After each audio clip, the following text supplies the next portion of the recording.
In the hunting world, dogs rule. But they just don't live long enough. After a lifetime of working hard in the field for us, today is all about them. Old dogs are the best. Flushers, pointers, and all the rest. They wait at the door on crisp fall day. There's a reason they're called man's best friend. For those of us who live to hunt, having a four-legged partner in the field is priceless. They whine and whimper as the ducks drop in and wait for the signal to go for a swim. Well, it's a blustery day here in December, and we're about an hour north of the Twin Cities at Wings North. Now, this is a hunting preserve or a hunting club, but we're here today to chase some birds around. We got some pheasants out here, and we got a group of guys with some old veteran bird dogs, and this is a chance to give them one last hunt or one of their last hunts, but let them go out there and just be a bird dog with no pressure, have a little bit of fun, and stay warm. Dog could tell you what it likes to do. Somebody gave me this idea. They get a group of friends with dogs that are at least 10 years old and bring them to a game farm like this. I thought it was a great idea, and I was looking forward to seeing these old dogs in action. Old dogs are the best. Oh, Boone Man. He's definitely the first wild man dog that I ever had. He was our second dog as a family, and then just randomly saw free dog, free puppy pop up on Facebook, purebred lab. I was like, yep, sure, take him. Sounds good. So lined it up, and then he got dropped off at Game Fair. Actually, it was just a couple weeks later. Got dropped off at Game Fair, and probably 12 weeks, 14 weeks old or something like that at the time. What is this hunting stuff? Took a little 7-year hiatus. Now we're back at it. Mentally, he's there. 1,000% would be starting lineup every day, guaranteed, if he had the health. So, but What happened? Well, we were goose hunting, and he was in an accident. He was in the back of a Ranger, and they were going way too fast. I wasn't a part of that. Hit something that was buried underneath the snow, and he was in the back of the Ranger. His back broke. Come on, buddy. Come on, buddy. Come here. Come here, And buddy. he had huge surgery at the University of Minnesota to try and fix that, and so there's bone epoxy in there and screws, and that didn't work, and so we tried everything we possibly could to get him fixed up, but it didn't work out. So Go find him. Hunt him up. Get in there. Go find him.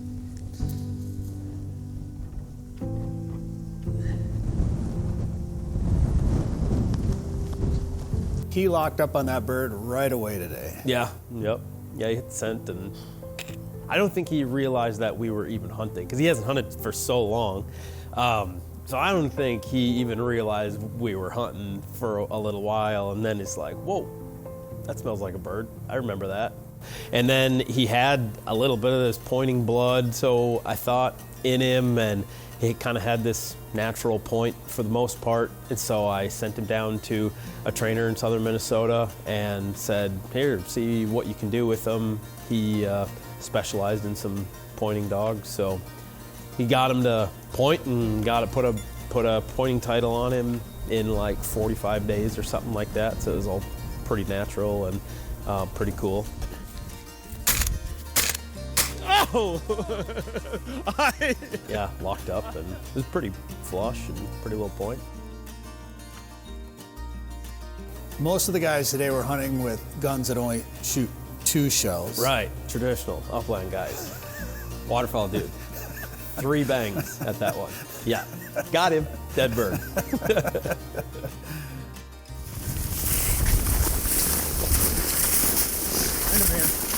Oh, there goes Boone.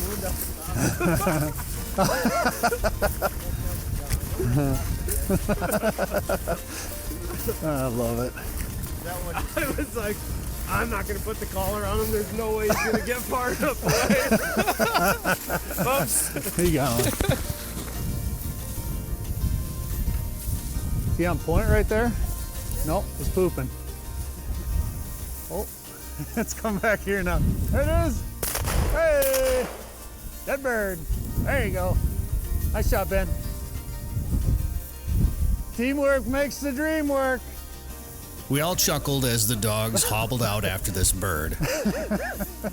Oh, man. But then something about Annie's back leg caught my eye. So Annie is a 10-year-old Deutschdrahthaar. She was really one of my first dog of my own, first gun dog. And she is a warrior still at 10 years old. Good job, Annie. Still wants it. Good job. Oh, good girl. Just a great puppy to have, because the nice thing about Drive is that can help you overcome a lot of mistakes you make as a trainer just because they want it so bad.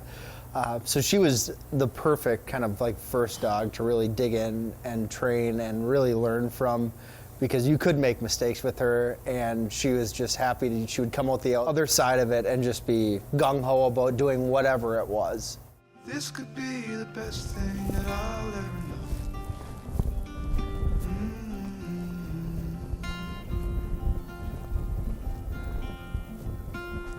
Find him. Annie at 6 years old, so 4 years ago now, had a spinal stroke. It's called an FCE, where essentially she was paralyzed in her back 2 legs for probably 2 months, and it was in the summer, just as I had moved back home to Minnesota, and the doctor's like, well, or the vet said essentially like she could come out perfectly fine out the back end, or she could never walk again.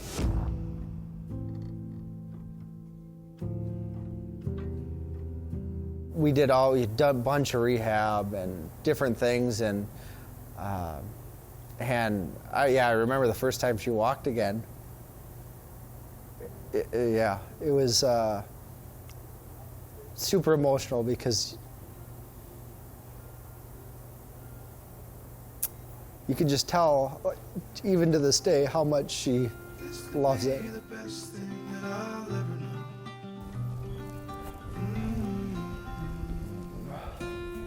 There we go. They become family and they love you. They just don't live long enough. Old dogs are the best.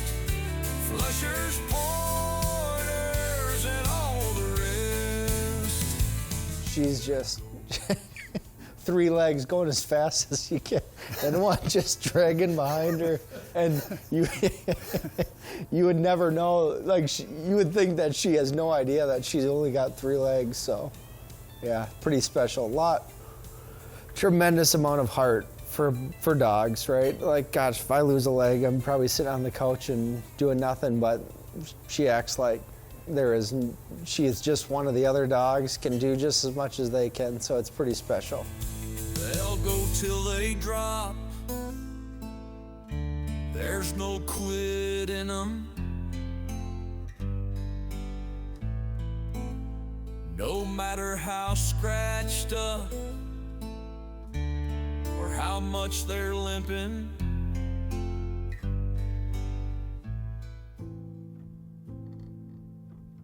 Oh, the old man? Well, he's the only one that made it out of his litter. All the other ones got ran over by tractors or mouse poison or the other things that take out farm dogs. We actually bid on him at a Pheasants Forever auction, the old Hendricks chapter, and lo and behold, we won.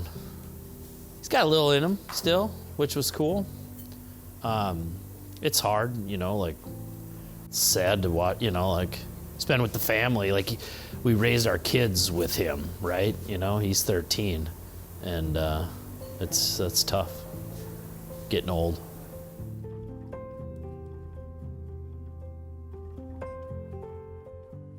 Mika turns 14 in January, and She doesn't do much hunting anymore. Last season, she actually retrieved the last bird of the season last year. I had Tiny out too. She beat Tiny to the bird, which I thought was pretty amazing. And I've had her on a couple short walks this year, but she doesn't get around like she used to. She can't hear anything, so. Good job. Hey, not bad at all. Gonna be 13 in a couple weeks.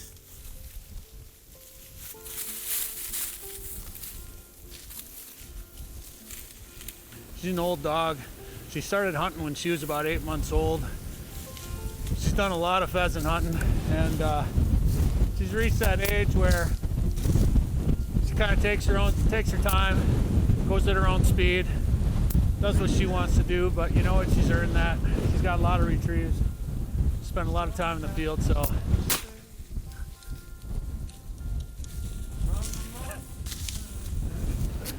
What'd you think, Meeks? There you go. There you go. There you go. From the moment that we met, you were the way. Oh yeah. Oh, this could be the best thing that I'll ever know. Oh yeah.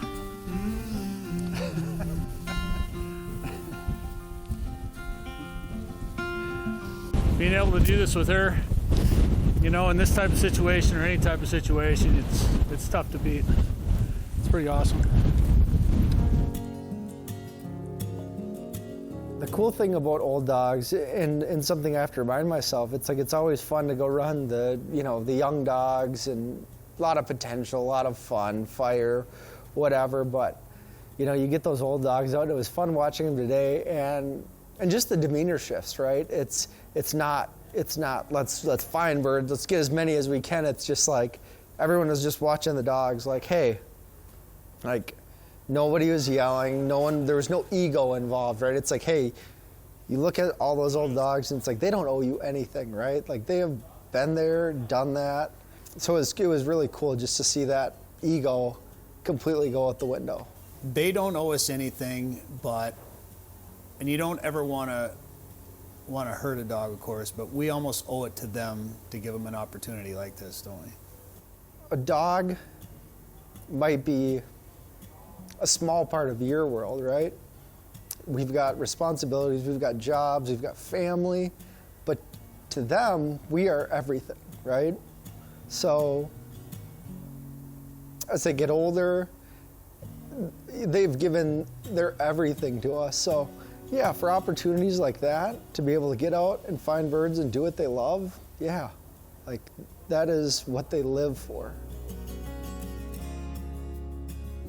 You know, they give you everything, and you just want to try and give them back a little bit of your time. And just watching that amount of drive and love and determination and, you know, just kind of wither away and just be a little bit less able than they were last year or yesterday or last month. It really, it just kind of tears you up because you're so close to them for so long, and they just give you so much. Oh, right here.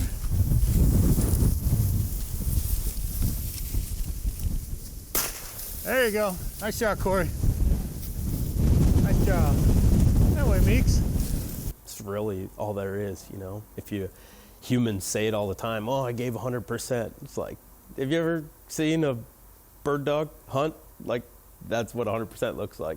Like, not what you just did out there on the soccer field or on your math test. That's not 100%. Like, this is a bird dog. This is 100%. Good. Good job. Good.